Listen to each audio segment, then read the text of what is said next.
What's up, everybody? This is your girl Jayla. If you don't know me, I am an actress, producer, director, former model. I'm here to just chit chat with you a little bit today about what my experience was like moving to Atlanta. Some things I were more prepared for. Some things I love about being here. Some things I can't stand about being here. You know, just a bunch of things. If you're interested in, listening to me talk about that while I sip on one of my little drinky drinks, you're welcome to stay. I would love to have you. I am finally taking an actual stab at my YouTube channel after, years of putting it off. And I'm really going for something comfortable, cool, relaxed, like we in the living room type stuff.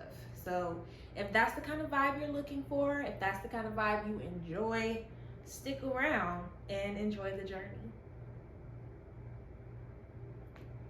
So, first thing to know about moving to Atlanta is you need a car.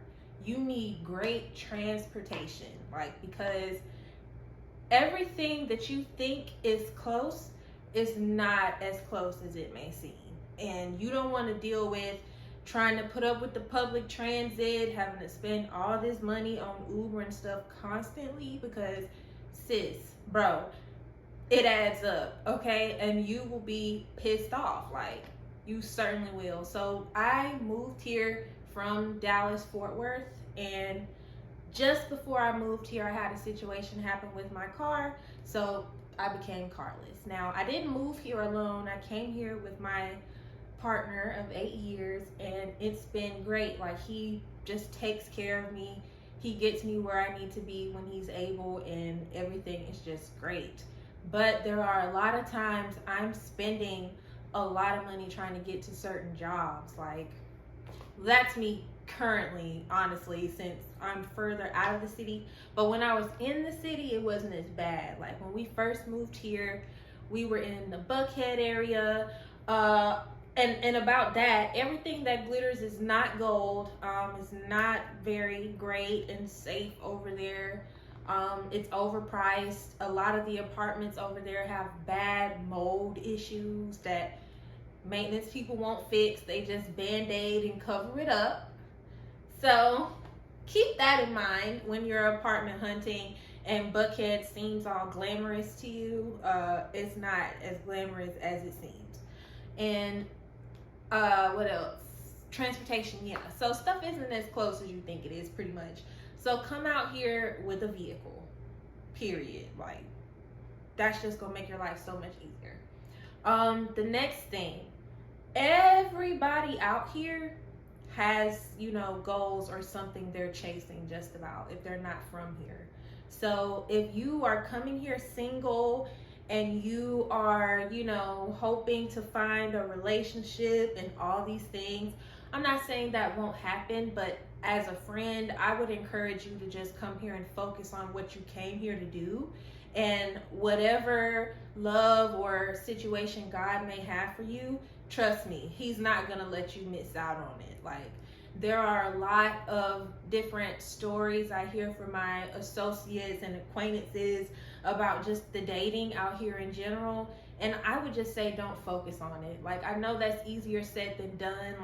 We're all human, we all get lonely, but at the end of the day, keep your peace and your eyes on the prize and what God sent you here to do, pretty much. Because dating out here is not it. And I know some of you probably might say, oh, but you're not dating out here, you can't base it off other people's experiences. But I'm just please save it. The TikTok stories and the things I've been told are enough for me to know, and just enough life experience for me to know that you need to be focused on your goals, and love just comes. Every time you're chasing love or you're chasing a connection, it's not going to be what you want it to be.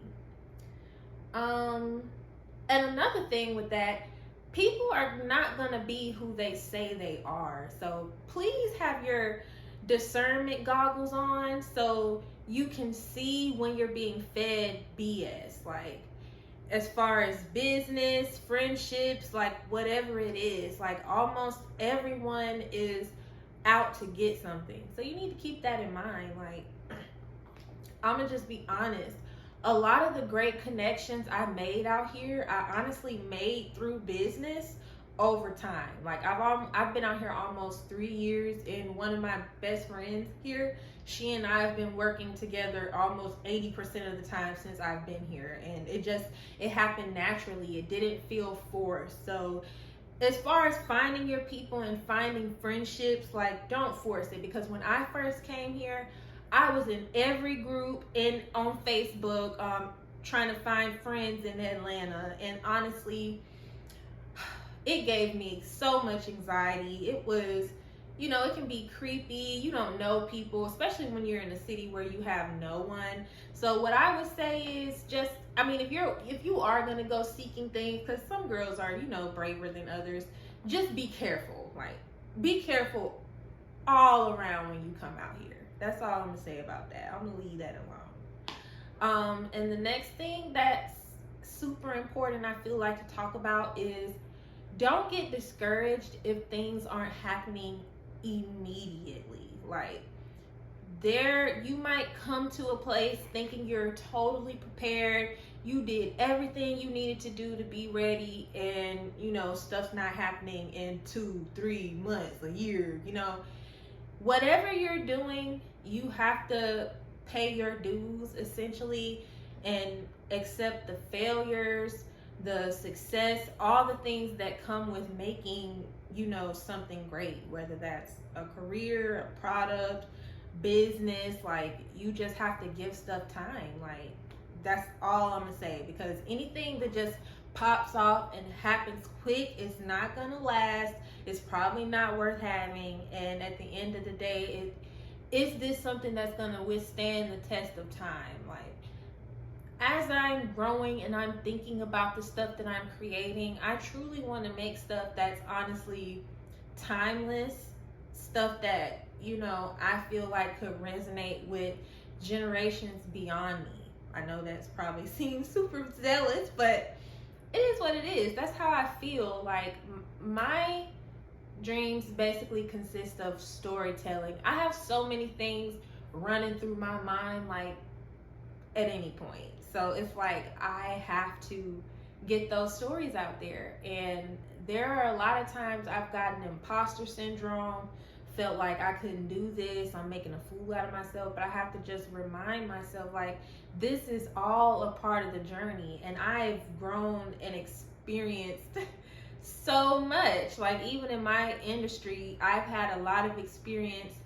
dabbling in different parts, like casting, special effects, makeup, production management, writing, directing, set dressing. Like, I've gotten to dip my toe in each part, and it doesn't matter which part it is. I know that my heart is in filmmaking and storytelling. So make sure your heart is in what you actually came here to do, because you might think you want something, but is that really what you want? So that's why when I say, the test of time, that's going to show you if that's what you really want, based off if you quit or continue, when things aren't going your way.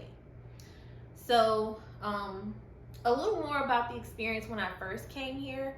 I did a lot of background work, like getting on the sets, and I was used to coming from Dallas, where I was working with a lot of different photographers and, designers that would be, paying me pre-shoot or after shoot pretty much. So it's not like I had to worry about when I was going to get the money. But when I came out here and I actually started working on big sets like Cobra Kai, I worked on a few Tyler Perry projects, I worked on some Star stuff, I worked on Sweet Magnolias for Netflix. So honestly, I've gotten to do my fair share of things, but the point of that is the pay is sometimes not immediate. Or when I first came, it would take, up to sometimes 8 weeks to get paid, just depending on who you were working with. And I didn't have the savings for that. So when I just jumped into it, and just started doing it, and I wasn't getting my checks immediately, it was scary because I mean, I'm in an actual partnership. Like, we have to basically go 50-50 so we can make sure, we can survive. Like, things have gotten better for us now, but at the time, it was important for me to be able to have my money. So that was a lesson I had to learn pretty much. Do my research and make sure I'm more prepared if I truly want to be full time doing whatever it is. So the point of that is make sure you have some financial backing, to put into what you're trying to do, or to make sure you can pay your bills if you are about to try to do whatever it is full time. Like, because you want to be totally educated on, when your money gonna be coming in. So I stopped doing background a bunch after that first year. I had did it consistently for probably like 3-4 months, but it just became to be a lot, for my person, and I needed to find a full-time job basically. So that's what I did, and it ended up being like a super fun gig at a place called Candytopia, and I loved it. I met other artists that, have beautiful passions. It was just honestly a fun place to work. And he ended up getting a job there too. So that ended up being super convenient for us. But blah, blah, blah. I won't bore y'all with all of that. Unless y'all are interested in, knowing more about my relationship and our journey together, because my sweetheart is really the reason I took a risk on kind of leaving home for the very first time. Even though I wanted to go, but also it was hard pretty much. But that's a story for another day. But back to the topic at hand. Make sure you have extra money, like, just period. Like, if you need to save your ass off before you move here, do that. Like, and make sure you have a job. Like, that's all I'm gonna say. Make sure you have a job, because you might not get, whatever job you're looking for straight away. It might take a little time based on what area it's in, the pay you're looking for, and yada, yada, yada. And what else do I got for y'all? And I've just been babysitting this. I ain't took one sip.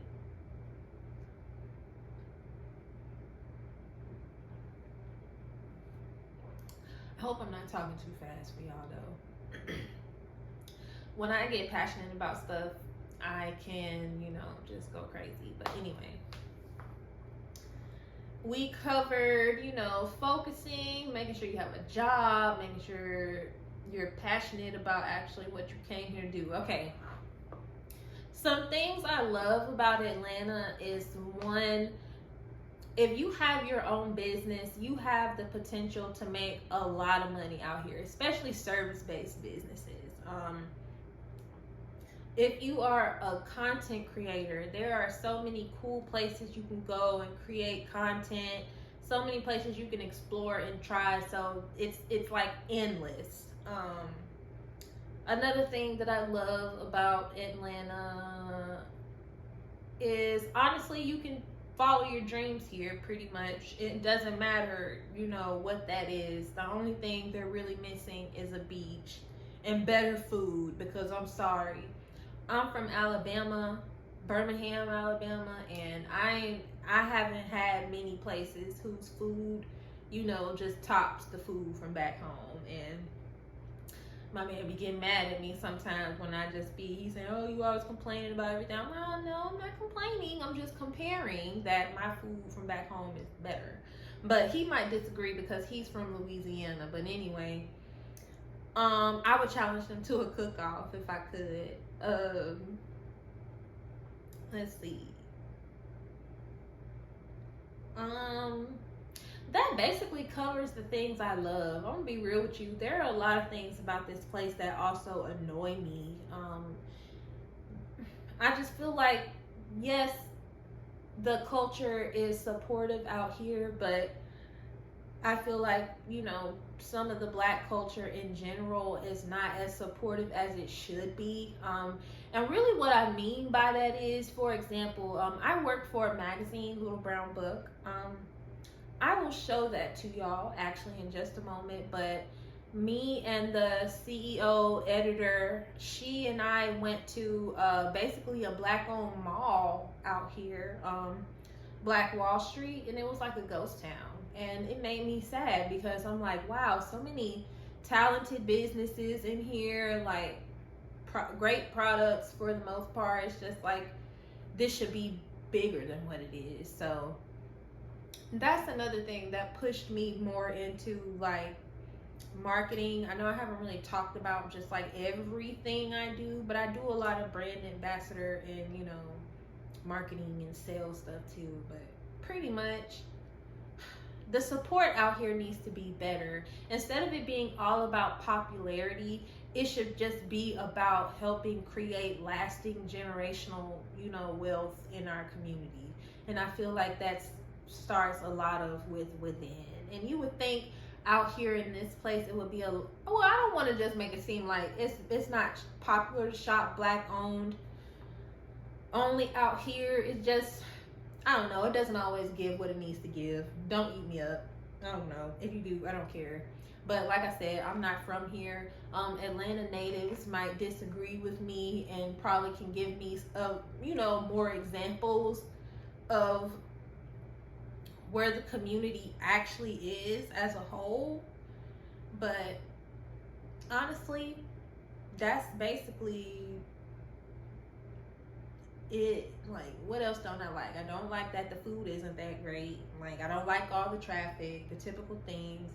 I don't like how there isn't really a beach nearby. I don't like, you know, the history of Lake Lanier that's, you know, not very far from where I live. It's just things like that. But the point is, if you're moving here, it needs to be solely for you to focus on your business or your passions, and everything else should just follow. So yeah, that's basically gonna conclude this video. I just wanted to be, you know, super quick and let you guys know that you can do anything. Like, God wouldn't put it on your heart for you to come out here and do this, or, you know, try whatever it is if he didn't have something for you. So don't get discouraged, be encouraged, because if I can do it, you can do it. We all can do whatever it is we set our minds to, essentially. So that is all for today, y'all. Comment below if you enjoyed this video. Follow me on Instagram at Jayla the Muse and Fearless Muse Films if you're interested in seeing the kind of work I produce and direct. And oh, also, it's 420. If you will be partaking in any 420 activities, drop, you know, those little green leaves down there below, or comment 420. Comment your Instagrams and stuff. I want to see who's watching these videos and what y'all got going on. If y'all want me to lurk on y'all and be nosy, I'm just friendly. Don't be scared. But yeah, I honestly enjoyed this. I hope it wasn't too cringe to watch. I promise I will get more comfortable, and I will see y'all in the next video.